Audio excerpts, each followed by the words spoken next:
গাজীপুরের বাঘের বাজার এলাকায় সড়ক দুর্ঘটনায় এক শ্রমিক নিহতের ঘটনায় ঢাকা ময়মনসিংহ মহাসড়ক অবরোধ করে বিক্ষোভ করছেন পোশাক শ্রমিকরা। এ নিয়ে আরো জানাতে যুক্ত হচ্ছেন সহকর্মী নজরুল ইসলাম। নজরুল, এখন কি পরিস্থিতি সেখানে বিরাজ করছে এবং যানজট সৃষ্টি হয়েছে কিনা এবং সেখানকার বিস্তারিত এখন কি পরিস্থিতি আমাদেরকে জানাবেন? যেমনটা বলছিলেন, আপনারা জানেন যে সকাল 8টা থেকে কিন্তু ঢাকা ময়মনসিংহ মহাসড়ক কিন্তু পোশাক কারখানা শ্রমিকরা কিন্তু অবরোধ করে রেখেছে। এখন পর্যন্ত 2-3 ঘন্টা পেরিয়ে গেল, কিন্তু আপনার এখন পর্যন্ত জাম কমেনি এবং সাধারণত 4 ঘন্টা অতিবাহিত হলো। এখন পর্যন্ত কিন্তু দূর দূরান্ত যে সমস্ত যাত্রীরা যাবেন তারা কিন্তু আটকা পড়ে এবং দুর্ভোগ কিন্তু তারা পড়েছেন। আপনারা জানেন যে গোল্ডেন রিচ পোশাক কারখানা সকালে কিন্তু শ্রমিক নিহত হওয়ার ঘটনায় কিন্তু সড়ক অবরোধ করে রেখেছে।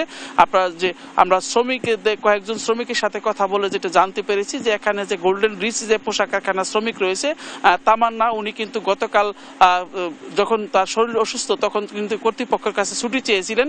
তার ছুটির প্রয়োজনে কিন্তু তিনি কর্তৃপক্ষের কাছে ছুটি চেয়েছিলেন। কর্তৃপক্ষ কিন্তু ছুটি না দিয়ে তার যে আইডি কার্ড রয়েছে সেটা কিন্তু রেখে দিয়েছিল। সেটা রেখে দেওয়ার ফলে কিন্তু তিনি হতাশাগ্রস্ত হয়ে কিন্তু বাড়ি ফিরে গিয়েছিলেন এবং পরদিন অর্থাৎ আজকে সকাল ভোর 5টায় অর্থাৎ ভোর 5:40 যখন তার পোশাক কারখানাতে আসার পরে কিন্তু আপনার অটোরিক্সা এবং ট্রাকের চাপায় কিন্তু সে তাৎক্ষণিকভাবে ঘটনাস্থলে কিন্তু মৃত্যুবরণ করেন। এর জের ধরে কিন্তু সাধারণ যে শ্রমিক রয়েছেন তারা কিন্তু সড়কে অবরোধ করে রেখেছেন। আমার পিছনে দেখতে পাচ্ছেন যে এখানে কিন্তু 4 ঘন্টা ধরে কিন্তু সাধারণ যাত্রী রয়েছেন তারা কিন্তু এখানে অবস্থান করছেন এবং গাড়িতে এখনো তারা কিন্তু মানে যার এখানে কিন্তু আমরা দেখতে পেয়েছি যে গাড়ির মধ্যে কিন্তু তারা দূরপাল্লার যে গাড়িগুলো সেগুলো কিন্তু এখানে আটকা পড়েছে। অর্থাৎ এখানে কিন্তু একটি দুর্ভোগের জায়গায় পরিণত হয়েছে এবং সকাল থেকেই সাধারণ যাত্রীরা কিন্তু এই শ্রমিকরা সড়ক ঢাকা ময়মনসিংহ মহাসড়কের বাঘের বাজার এলাকা কিন্তু সেখানে অবস্থান নিয়ে কিন্তু তারা আন্দোলন করছেন। এখন পর্যন্ত কিন্তু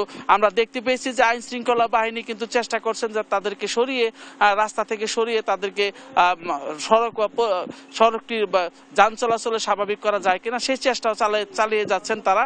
এর পাশাপাশি আপনি জানেন যে আজকে সকাল থেকেই কিন্তু ঢাকা টাঙ্গাইল যে মহাসড়ক রয়েছে সেখানে বন্ধ কারখানা খুলে দেওয়ার দাবিতে কিন্তু সাধারণ যে শ্রমিক রয়েছেন তারা মৌচাক এলাকায় গাজীপুরের মৌচাক এলাকায় কিন্তু তারা অবস্থান নিয়ে কিন্তু সড়ক অবরোধ করে রেখেছেন।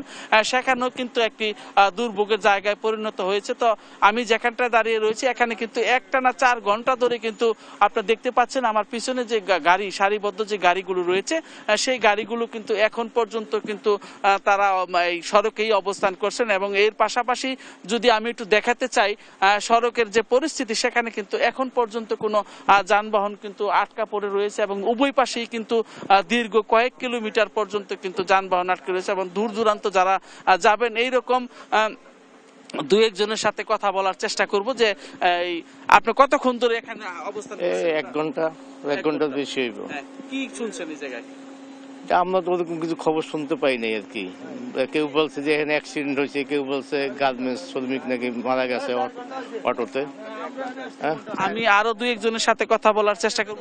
আমরা এখানে 4 ঘন্টা যাবত আমরা দাঁড়ায় রয়েছি। আমরা শুনছি যে একজন মহিলা গার্মেন্টস শ্রমিক মারা গেছে। আমরা এই কারণে আমরা দাঁড়ায় রয়েছি 4 ঘন্টা। তো আপনি শুনলেন যে ওনারা কিন্তু 4 ঘন্টা ধরেই কিন্তু এই সড়কে অবস্থান করছেন এবং তারা যেটা জানতে পেরেছেন যে এখানে একজন শ্রমিক মারা গেছেন তার পরিপ্রেক্ষিতেই সাধারণ যে বিক্ষুব্ধ শ্রমিক তারা কিন্তু সড়ক অবরোধ করে কিন্তু তাদের যে দাবি দেওয়া তাদের যে আন্দোলন সেটা কিন্তু চালিয়ে যাচ্ছেন। তো আমার কাছে এই ছিল গাজীপুর বা বাঘের বাজার এলাকা থেকে সর্বশেষ।